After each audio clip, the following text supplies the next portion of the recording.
Halo semua, Assalamualaikum warahmatullahi wabarakatuh. Kembali dengan Bapak di sini. Kesempatan ini kita akan melanjutkan pembelajaran mengenai teks prosedur, yaitu menganalisis struktur dan kebahasaan teks prosedur. Sebelum kita masuk pada materinya, tolong jangan langsung absen. Silahkan kalian ikuti materi ini, kalian pahami, atau kalian langsung download materinya pada link yang sudah disediakan. Kalian pahami isi materinya, kalian pahami tugasnya, apa yang ditanyakan, kemudian baru kalian kerjakan, dan kalian absen. Ada dua hal yang kita pelajari kali ini, yaitu struktur dan kaidah kebahasaan. Struktur adalah susunan atau bagian yang membentuk suatu teks. Untuk mempermudah kalian membayangkan struktur itu, Bapak analogikan struktur itu seperti makanan hamburger. Bisa kalian bayangkan, hamburger itu kan terdiri dari beberapa bagian. Yang paling atas itu adalah roti, lalu yang keduanya itu sayuran, yang bagian yang ketiganya itu dagingnya, baru bagian yang keempatnya itu kembali rotinya. Kalian bayangkan, jika urutan dari susunan hamburger itu kita balik-balik. Misalkan bagian yang pertama itu langsung daging, yang keduanya itu roti, dan sebagainya. Apakah itu masih bernama hamburger? Bapak rasa tidak. Begitupun dengan teks. Jika struktur atau susunannya itu kita ubah, maka teks tersebut sudah tidak bisa disebut lagi teks prosedur karena urutannya sudah kita ubah. Selanjutnya, kaidah kebahasaan. Kaidah adalah aturan-aturan yang digunakan dalam membentuk kata sebagai ciri atau pembeda dengan jenis teks yang lainnya. Jadi, yang membedakan antara teks satu dengan teks yang lainnya ada dua, yaitu struktur dan kaidahnya. Struktur teks prosedur terdiri dari 3 bagian. Bisa kalian lihat pada materi ini. Yang pertama tujuan, yang kedua langkah atau tahapan, yang ketiga penutup. Tujuan adalah bagian yang pertama dari teks prosedur atau bagian pembuka, yang tentunya berisi tujuan dari prosedur tersebut. Biasanya, bagian tujuan ini ada di awal paragraf. Langkah atau tahapan berisi urutan langkah-langkah yang harus kalian lakukan. Sedangkan penutup merupakan bagian penutup dari teks. Jika teks prosedur tidak memiliki penutup, maka teks prosedur tersebut disebut strukturnya tidak lengkap. Bukan berarti sudah tidak bisa disebut teks prosedur, hanya saja masih teks prosedur tetapi tidak lengkap strukturnya. Di sini bisa kalian lihat pembagian dari tujuan, langkah-langkah, dan penutup. Bagian tujuan bisa kalian lihat ada di paragraf pertama dan paragraf kedua. Kenapa paragraf kedua bukan masuk pada bagian langkah-langkah? Karena pada paragraf kedua tidak berisi urutan langkah. Kenapa paragraf pertama dan paragraf kedua itu bukan bagian dari langkah-langkah? Karena paragraf pertama dan paragraf kedua bukan berisi urutan langkah. Sesimpel itu. Jika bagian awalnya masih belum berisi urutan langkah, itu merupakan bagian dari tujuan. Lalu kita lihat bagian langkah-langkahnya. Paragraf ketiga masuk pada urutan langkah, karena di sini bisa kalian lihat pada kalimat yang kedua itu ada kata pertama. Kata pertama itu menunjukkan urutan langkah pertama yang harus kalian lakukan. Karena ini berisi urutan langkah, ini masuk pada bagian langkah-langkah. Jika kalian lihat, sudah Bapak tandai, pada paragraf 7 terdapat urutan langkah yang kedua yang harus kalian lakukan. Sehingga pada teks prosedur di sini hanya terdiri dari 2 urutan langkah.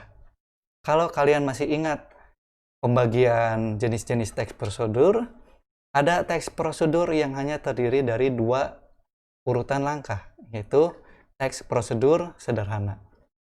Paragraf yang ke-9 ini merupakan bagian penutup. Kenapa bagian penutup? Karena pada paragraf ke-9 di sini sudah tidak ada lagi urutan langkah. Jika bentuk teks prosedurnya seperti ini, pasti kalian akan mudah menentukan mana yang menjadi bagian urutan langkah. Gitu. Kalau yang kalian sudah ketemu mana bagian urutan langkah, sebelum urutan langkah pasti bagian pembuka, setelah urutan langkah itu pasti bagian penutup.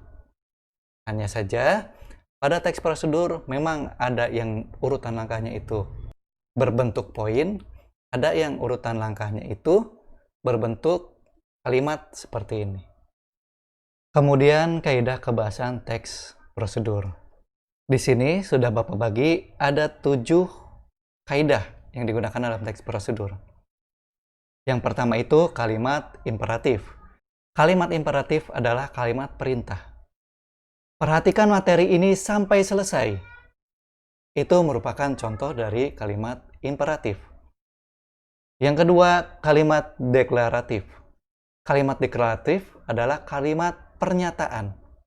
Ya, kalimat pernyataan ini bisa berupa kalimat yang menyampaikan sesuatu atau memberikan suatu informasi.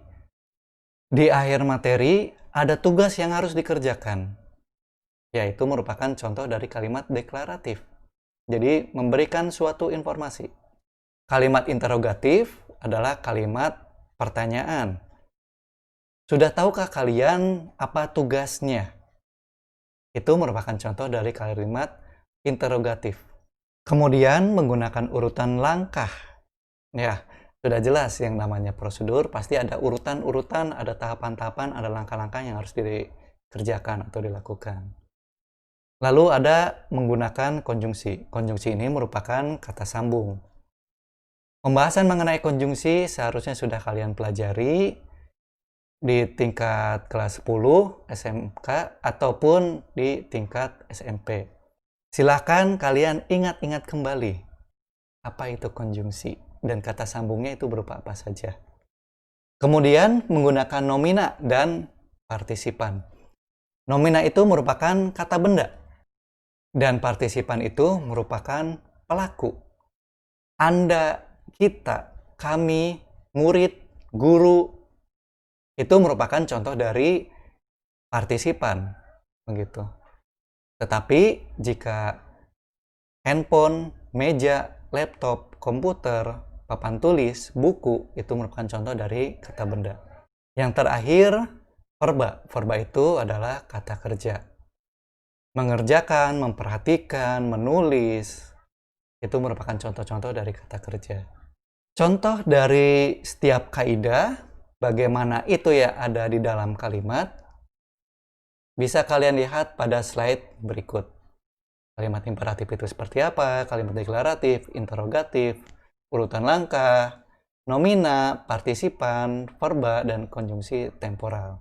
Ya, konjungsi temporal ini merupakan salah satu dari jenis konjungsi. Tapi itu tidak perlu kalian menjadikan acuan, pasti yang jelas konjungsi itu merupakan kata sambung. Dan ini dicontohkan sebelum begitu. Selanjutnya untuk tugas pertemuan kali ini. Silakan kalian baca teks prosedur 5 cara jitu tidur nyenyak dalam pesawat ini. Artikel ini bisa kalian lihat pada link yang sudah Bapak sertakan pada deskripsi, atau kalian download saja soft copy materi ini, kemudian kalian buat strukturnya seperti pada contoh yang Bapak berikan seperti ini. Kalian pisah-pisah mana yang menjadi bagian tujuan, bagian langkah-langkah, dan bagian penutup. Ya, Bapak ingatkan kembali, tidak semua teks prosedur itu ada penutupnya. Kalau ada penutupnya berarti strukturnya lengkap. Jadi jangan sampai kalian paksakan harus ada penutupnya. Kalian kerjakan tugas tersebut di buku tulis kalian, kemudian kalian foto, lalu kalian upload, sekalian kalian absen pada link yang telah disediakan. Sekian pembelajaran kali ini. Jika ada pertanyaan, silahkan tanyakan saja di kolom komentar. Kurang lebihnya mohon maaf. Bapak akhiri. Wassalamualaikum warahmatullahi wabarakatuh.